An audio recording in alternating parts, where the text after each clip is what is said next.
Welcome to Meet the Press Now. It is Election Day in America. I am Kristen Welker at NBC News headquarters in New York, and voters are voting across the country, casting their ballots with the first polls set to close in less than 3 hours. In-person voting kicking off bright and early in Dixville Notch, New Hampshire, as is tradition, with the town's 6 registered voters casting their ballots at midnight. The results?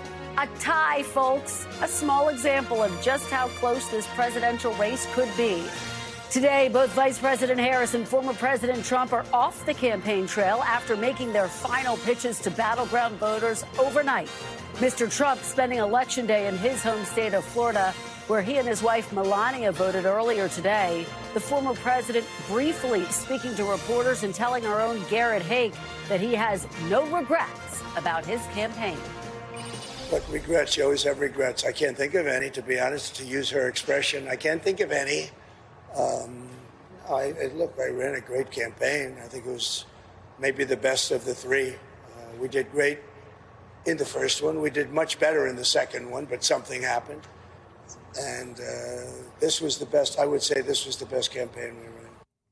Now, it comes after Mr. Trump closed his campaign in Grand Rapids, Michigan, the same place he finished his campaign in 2016 and 2020. Last night, mixing optimism with unsubstantiated claims about voting machines, along with familiar attacks on his opponents. With your vote tomorrow, we can fix every single problem our country faces and lead America, indeed the world, to new heights of glory. Look, the ball's in our hand.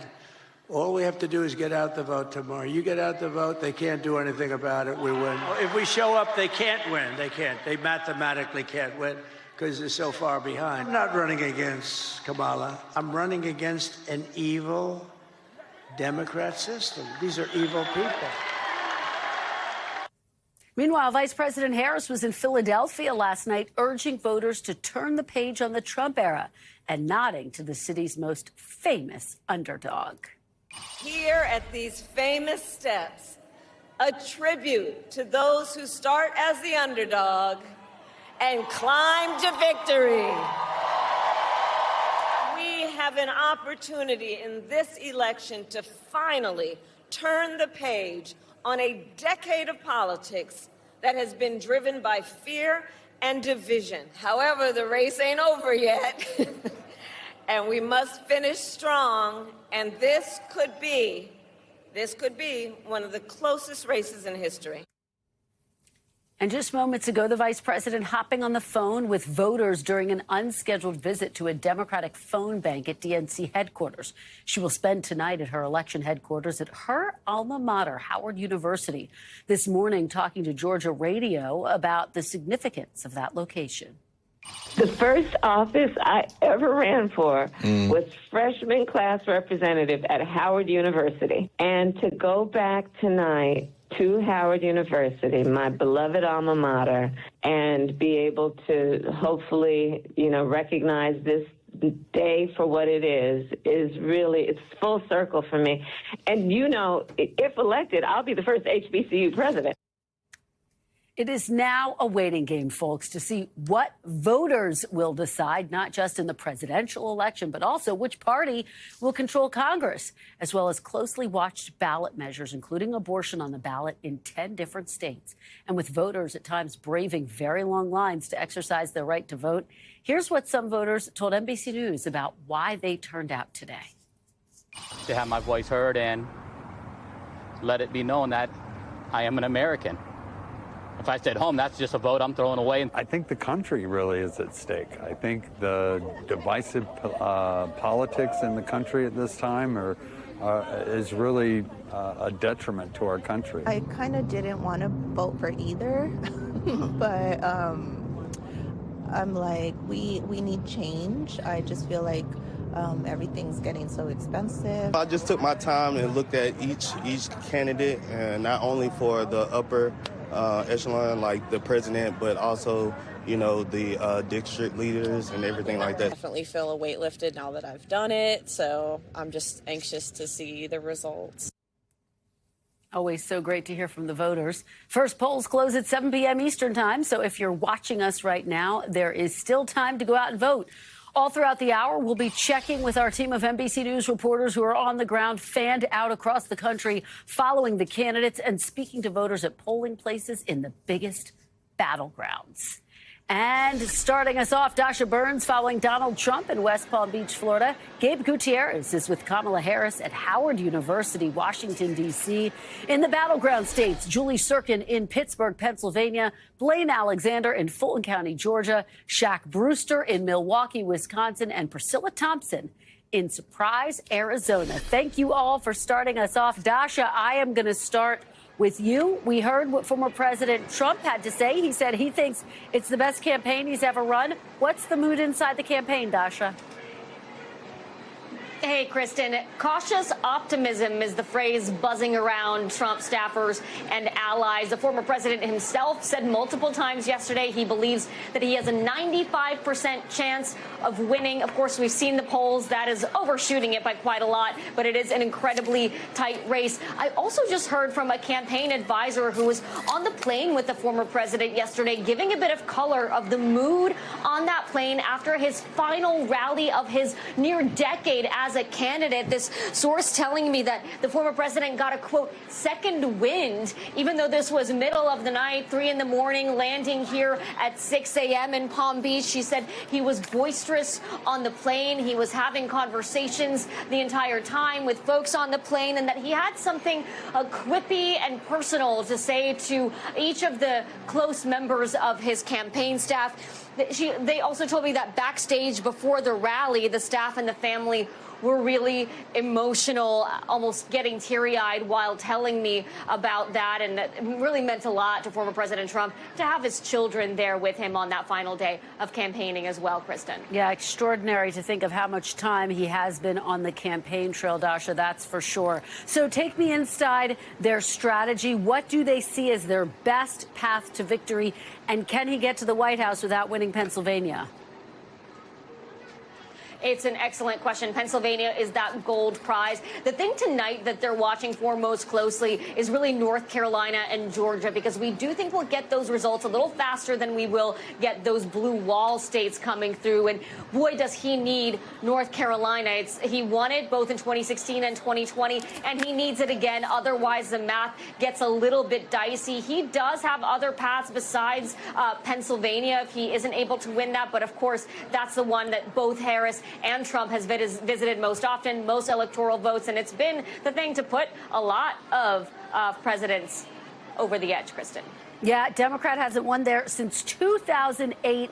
We could actually get results for North Carolina to right, Dasha, and you set the stakes very well for how important that state is. Thank you so much, Gabe Gutierrez. Let's head over to you. Well, we heard the vice president in that interview earlier today. How is she spending her day? What's the mood inside her campaign? Hi there, Kristen. Well, we are here at Howard University, as you mentioned, and as you said, this has huge significance for Vice President Harris, her alma mater, of course. Behind me, the stage is being set. You might be able to hear the sound check. Music's about to kick in here, but this is so significant for her, not just because it's the alma mater, but back in 2019, Kristen, she also announced her presidential bid back then as well. Now, the mood inside the Harris campaign, and to borrow a phrase from Dasha, look, the Harris campaign is also cautiously optimistic. That's something that you often hear from campaigns, not trying to sound too jubilant at this point. But we have been hearing from Vice President Harris over the last several days, really during her swing throughout Pennsylvania yesterday, that the momentum, they feel the momentum is on their side. And that's something we've been hearing more and more in these last several hours, although the campaign does feel that this is still extremely close around those 7 battleground states. Still, they feel more optimistic about what they're seeing in Georgia, what they're seeing in North Carolina, and specifically the turnout in North Carolina. They feel that because more than 50% of the early turnout so far has been women, they feel, in their view, that that is tracking towards them. But as Dasha was saying, the most obvious path for Vice President Harris is, of course, those blue wall states, but they feel they are competing right now in razor-thin margins in all 7 of the battlegrounds, Kristen. Well, Gabe, speaking of those blue wall states, a Michigan Democrat told me they are nauseously optimistic. So gives you a sense of how close this race is. Nauseously, yes. Exactly. We're hearing that a lot, too. Yeah, it's how close this race is. Let's talk about African-American men in all of this, because we know that there has been a concern that she hasn't been getting the numbers that she needs with African-American men, a critical part of the Biden coalition. For example, we know former President Barack Obama was out trying to energize them. She rolled out an agenda specifically for black men. How do they feel as though their get out the vote efforts are panning out today? Well, look, the campaign does feel it's going extremely well. You just saw Vice President Harris just a few moments ago at the DNC for that photo op at that phone bank. Now, campaign officials are trying to brush off those stories that enthusiasm is low among young black men. They're brushing them off as sort of overblown. But you can't deny, Kristen, that the campaign has been focusing on that demographic quite a bit over the last several weeks. Former President Obama also voicing that concern in one of those stops. And look, for First Lady Michelle Obama was also out making that case. So they have been going towards that demographic quite a bit, trying to get them out to the polls in these last several days. They feel that it has been working. They're very encouraged by the early turnout numbers, but not just black men. We saw yesterday they're really going after Puerto Ricans in places like Pennsylvania. They think that that could be the key in order to win such an important blue wall state, Pennsylvania, Kristen. Well, Gabe, I know we've all got a long night ahead. Thank you so much for your reporting on the ground there from outside of Howard University. Julie Tsirkin, let me turn to you now. You are in Pittsburgh and the all-important battleground state of Pennsylvania. I just spoke to an election official in the Philadelphia area who said that there was robust turnout there. What are you hearing? What are voters telling you today? Kristen, robust turnout here as well. Election officials here, state representatives I talked to a couple of minutes ago telling me that they have surpassed both mail-in ballot numbers and, of course, the people who are showing up at the polls, not only where I am right now in northwest suburbs of Pittsburgh, but really throughout the entirety of Allegheny County, which is really a blue island surrounded by red counties that have trended even more red over the last couple of elections. I spoke to one Democratic official here familiar with how this area operates and works, and he told me that in order for Harris to win Pennsylvania, he's got to outperform the way Biden did in Allegheny County. He got 59%. They say Harris needs to meet that or exceed it. If she gets anything under 55%, around the number that Hillary Clinton got in 2016, she's in trouble in the state. I talked to a lot of voters as well. In a swingy state, you get swingy opinions. Take a listen to the key demographic for both parties, which is suburban women. I voted straight Democrat, which I've pretty much always done.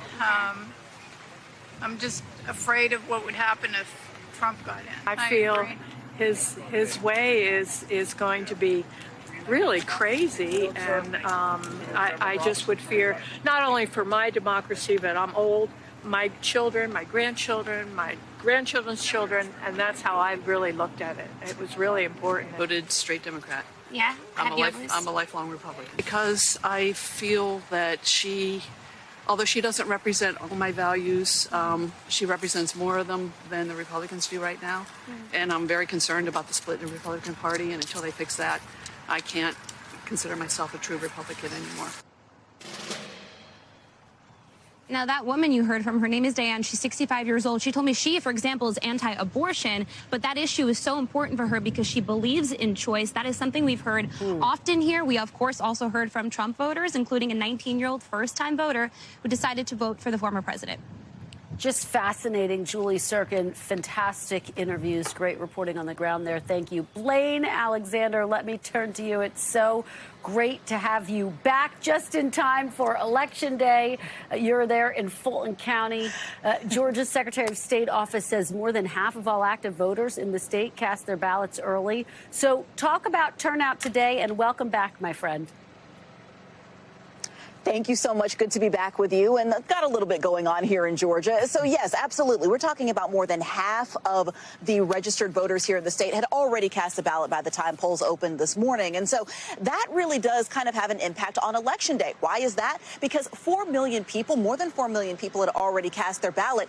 I've got to say, Kristen, that among our team, we have visited more than a dozen polling locations throughout the day across metro Atlanta. We have not seen any lines. I've talked to people people, and they said that the wait time has ranged from about 15, 20 minutes early this morning to less than 5 minutes. That's really what we're hearing from people across the state, and that is a large reflection of what we saw, that record-breaking early voting turnout. Now, as for the ballots we've seen cast today, the Secretary of State about an hour or so ago said that they've had more than 700,000 people just today come out and cast those ballots. So what does that mean in terms of how the state may go? Well, I spoke with one senior Democrat official here in the state, and they say that they're watching two things: who is voting and where people are voting. Now, because of that early vote turnout, they're getting a lot of that. A lot of those eyes, as we've talked about, has been focused on black voters. Here in Georgia, the early vote turnout, more than 1 million black voters have cast their ballot. That is a state record. That's a very large number, and that's something that they're watching very closely. The question now, of course, is who's coming out today.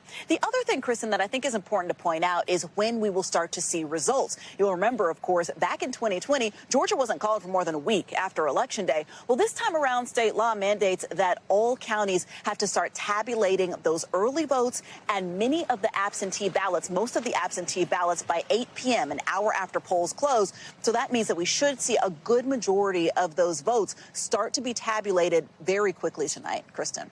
Just fascinating stuff from the ground there in Georgia. Blayne, thank you so much. Great to see you. Shaq, let me turn to you now in all-important Milwaukee. What are voters telling you there? Blayne is saying that the wait time not as long as you might anticipate there, likely because there were so many early votes. What are you seeing in Milwaukee? Well, Kristen, despite the rain that you may see and hear around me, it's been a steady flow of people going at this polling location. The clerk actually told me this morning there was a line of people that went on about an hour long, so that shows some of the enthusiasm that you have here. One of my favorite conversations was a voter who said he was undecided until this morning. He decided to take 2 laps around this park here, and that's when he ultimately made a decision. He went to back Vice President Kamala Harris, but I want you to listen to some of the other conversations I had with folks today. Are you willing to share who you supported in this election? Sure. Donald Trump. Donald Trump. Why Donald Trump? You know, I just think we need a change, and I think that, you know, trying to grow in my career and things like that, some of the things that I feel that he can set forth and that he had in the past could be done again. Donald J. Trump, J.D. Vance, absolutely. Why those two? The Democrats have, I want to say, overpromised and underdelivered the black community for decades, and I'm sick and tired of it, and I want to see a change. We need to preserve and restore certain democratic freedoms. I really want to see us moving forward and not going backwards. To me, Harris was the clear choice to keep things free in the U.S. Now, as you saw in some other states, there was also a high number of early vote in Wisconsin. The problem is that early vote was just able to start getting processed today, so that may lead to some delays once we get in the reporting phase later this evening, Kristen. Well, it's always, again, just so fascinating to hear from the voters. It is their day. Shaq, Brewster, thank you for bringing us those great interviews. Priscilla, you're out in Arizona, still relatively early out west, but how has voter turnout been there so far? Yeah, Kristen, we just got an update from Maricopa County saying that nearly 150,000 voters have checked in across the county today. That's adding to the more than 2 million who voted early. And I want to just give you a look inside of a voter's shoes. They are walking up and they are getting Harris supporters offering them voter guides. There are Trump supporters here also offering their voter guides. So trying to capture what any voters who may be undecided before they hit this point, and then they are walking in all on their own. There are about 80 people in line right now. We've been out here talking to a lot of these voters, and I want to play a little bit of some of what we're hearing. Take a listen. People are dying. Women that's can't carry a child, needing to have this child taken out, and you're telling me that this woman has to die because the doctors are scared, which is totally understandable. That's horrible to me. And that's putting everybody's life in risk. Our economy, our country is going bankrupt. And if we vote democratically, we are going to be in a worse situation than we are now. They don't care about the borders. They don't care about the American people. And a ballot measure protecting the right to abortion is on the ballot here. So we've heard a lot of passion from Democrats who are turning out on that issue, but also Republicans talking about immigration and the economy and just that they believe Donald Trump will take the country in the right direction. So we will see how it all turns out here in many more hours when polls close here very late, 10 p.m. Eastern time tonight. Kristen. Fascinating interviews, and so important to remind our viewers that there is an abortion ballot measure. It will be very interesting to see how that impacts turnout and the ultimate results. Priscilla, Thompson, great stuff. Thanks for watching. Stay updated about breaking news and top stories on the NBC News app or follow us on social media.